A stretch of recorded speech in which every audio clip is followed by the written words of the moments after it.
Donc juste avant de commencer la vidéo, je vous invite à me rejoindre sur Instagram. Vous savez que la saison est presque terminée, donc il y aura plus de matchs du Barça. Et pour ne pas vous laisser seul, des innovations sont envisagées afin de vous accompagner tout au long de cette pause, même s'il y aura des vidéos sur la chaîne, mais pas fréquemment, comme c'est le cas actuellement. Donc on se capte sur Instagram. Il y aura des lives avec des youtubeurs du Barça toutes les semaines. Donc n'hésitez pas à me rejoindre, le lien de la page est dans la description.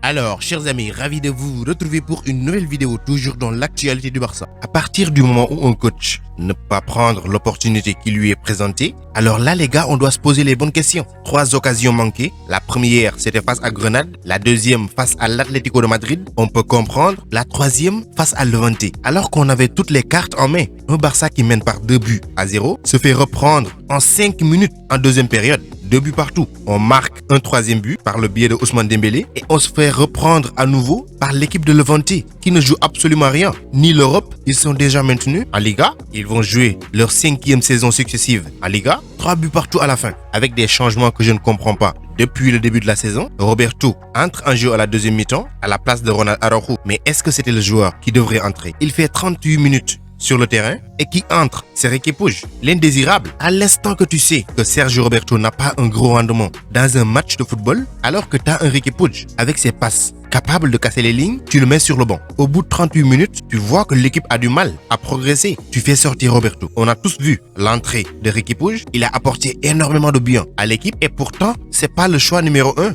de Ronald Koeman. Il ne jouait pas depuis très longtemps par rapport à Roberto. Dans les 7 minutes qui restaient dans le temps réglementaire, plus les 4 minutes de temps additionnel, ce qui fait 11 minutes, Riqui Puig a fait mieux que Sergio Roberto en 38 minutes. Qu'est-ce qu'on peut tirer dans ça? Tout simplement que Koeman n'est pas au niveau. Alors, comme je l'ai toujours dit, Joan Laporta ne voulait pas casser la cohésion qu'il y avait dans le groupe, raison pour laquelle il ne voulait pas trancher pour l'avenir de Ronald Koeman, mais je sens qu'il ne sera pas là la saison prochaine. Pire encore, cette saison, aucune victoire face aux grands. Et ce qui vient rajouter de l'essence sur le feu, c'est ces matchs qui semblaient être faciles, qu'on ne parvient pas à maîtriser. Alors, il y en a qui vont me dire que Ronald Koeman vient de loin, parce que personne ne pensait à ce stade que le Barça va lutter pour le titre, mais on y est parvenu. C'est qu'on pouvait le faire, et on l'a fait. Mais en ce moment, il n'y a aucun espoir, en tout cas de ma part. Je n'attends rien de Ronald Koeman et du Barça s'il s'agit de remporter la Liga. On a les armes. Je vous dis clairement, si un autre coach, outre que Ronald Koeman, avait ce Barça-là, on serait capable de rivaliser avec n'importe quelle équipe en Europe. On a la crème du football actuellement. Au milieu de terrain, que des talents. En attaque, que des talents. Seul bémol, c'est la défense du Barça. C'est pas la même chose qu'en début de saison. Il y a une amélioration, mais une légère. Puisque c'est la pire défense. On a encaissé une 30aine de buts. C'est pas normal pour une équipe comme le Barça. Et surtout qui vise un titre à la fin d'une saison. Le Barça est actuellement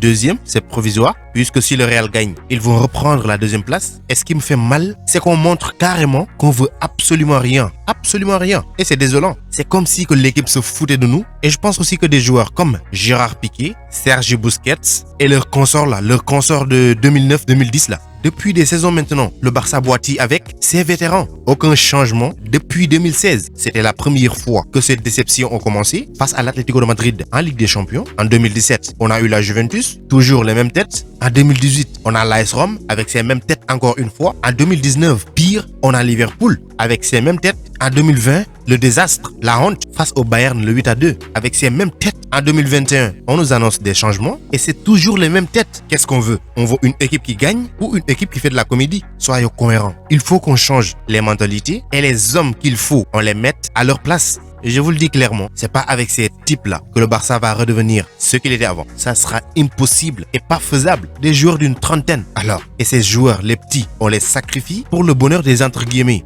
VIP, la bande à Messi. C'est pas comme ça qu'une équipe domine. Donc le changement doit commencer dès maintenant. Il ne reste que 2 matchs pour la fin de la saison et il n'y a plus de temps à réfléchir sur qui va prendre la succession de Ronald Koeman. On doit le faire maintenant. Ça n'attend pas. Le temps passe. Ça fait 6 ans maintenant, presque la 7e année que le Barça ne fout absolument rien en Europe sur le plan local, c'est-à-dire en Espagne. On prend des coupes du roi, ce qui équivaut à rien. Le championnat, c'est quelque chose, on peut se consoler avec, mais une équipe comme le FC Barcelone doit compétir pour tout gagner, pas tout simplement un trophée à la fin de la saison. Et surtout quand c'est un trophée que personne ne respecte. Donc c'était une vidéo que j'ai voulu faire comme ça. J'ai même pas envie de parler de Levante FC Barcelone. Et il est temps pour que mon Riqui Puig là joue encore. Donc il est temps de faire du changement et de revoir l'avenir du Barça. À quoi ça doit ressembler, à quoi ça va ressembler et à quoi ça peut ressembler. Franchement, c'est désolant. Donc c'était tout pour cette vidéo. Merci de l'avoir regardé jusqu'à sa fin. Continuez à vous abonner à la chaîne, mais n'oubliez pas d'activer la cloche de notification. Vous êtes les meilleurs. Ciao, à bientôt.